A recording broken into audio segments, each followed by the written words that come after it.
जय गुरु जी। शुक्राना गुरु जी। सारी संगत को जय गुरु जी। संगत जी, ये बात है सन 1954 की। पंजाब के साधारण से परिवार में एक ऐसे बच्चे ने जन्म लिया जिसकी कल्पना ना तो परिवार वालों ने और ना ही संसार ने की थी। ये कहानी है महादेव के मानव अवतार की। ये कहानी है एक ऐसे गुरु की जिन्होंने ना जाने कितने भक्तों को उनके जीवन में सही राह दिखाई।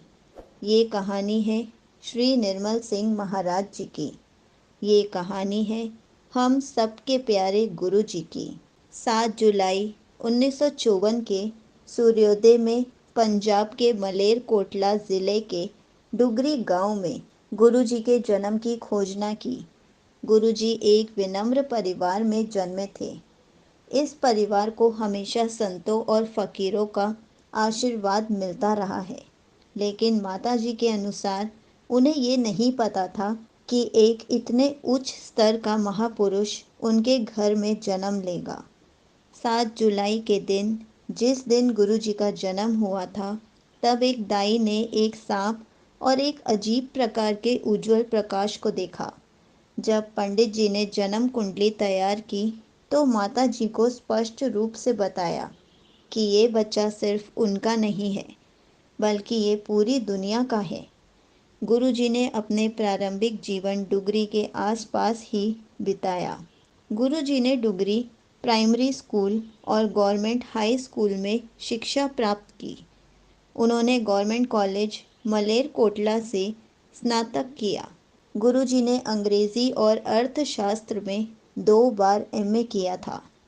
वे धारा परवाह अंग्रेजी बोलते थे और उनकी लिखावट बहुत ही सुंदर थी। लोग कहते हैं कि बचपन से ही उनमें आध्यात्मिक की एक चिंगारी थी। उस चिंगारी को पूर्ण रूप से उत्पन्न होने में ज़्यादा टाइम नहीं लगा। धीरे धीरे जिस तरह गुरुजी बड़े हो रहे थे, ठीक उसी तरह माता जी की श्रद्धा अपने बच्चों में बढ़ रही थी और इसी प्रकार माता जी ने उन्हें गुरु जी के नाम से संबोधित किया। एक ऐसा नाम जो दूर दूर तक भक्तों के देह में गूंजता है। गुरु जी ने 1975 में अपना घर और गांव को छोड़ दिया था। 1983 में कॉलेज के बाद उन्होंने पंजाब स्कूल एजुकेशन बोर्ड में काम किया, क्लर्क असिस्टेंट के पद पर, और फिर उन्होंने अपनी आध्यात्मिक यात्रा शुरू की। गुरु जी के आशीर्वाद की गंगा सैकड़ों हजारों लोगों का दुख दर्द कम करने के लिए बहने लगी। गुरु जी जालंधर, चंडीगढ़, पंचकुला और नई दिल्ली सहित विभिन्न स्थानों पर बैठने लगे और यहीं से सत्संग की शुरुआत हुई।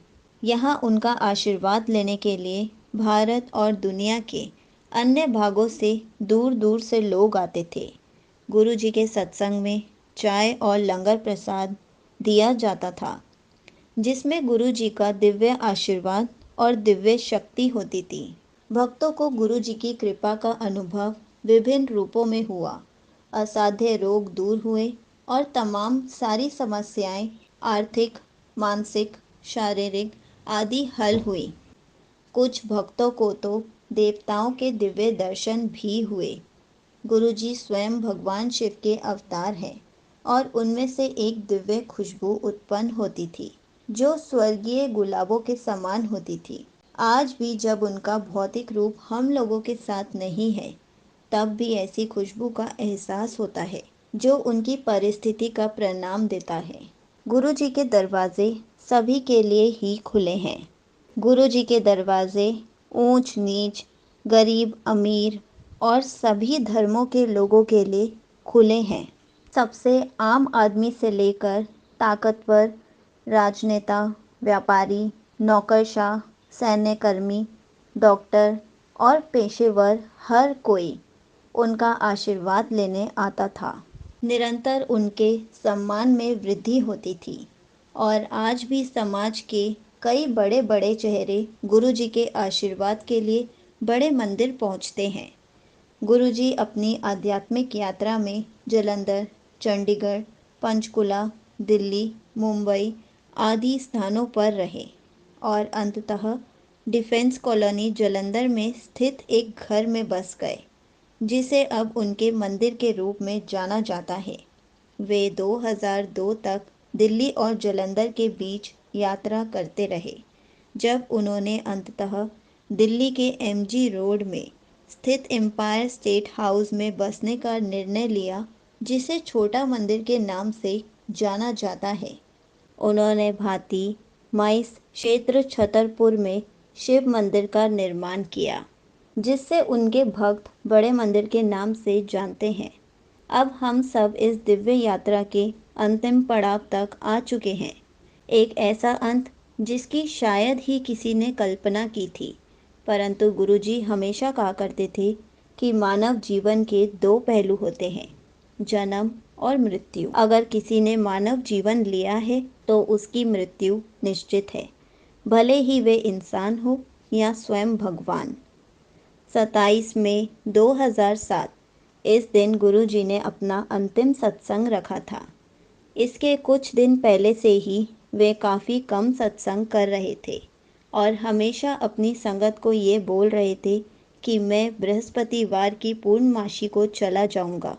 सब लोग इस बात को मजाक समझ रहे थे और इस बात को टाल रहे थे, परंतु उन सबको क्या पता था कि गुरुजी सत्य कह रहे हैं।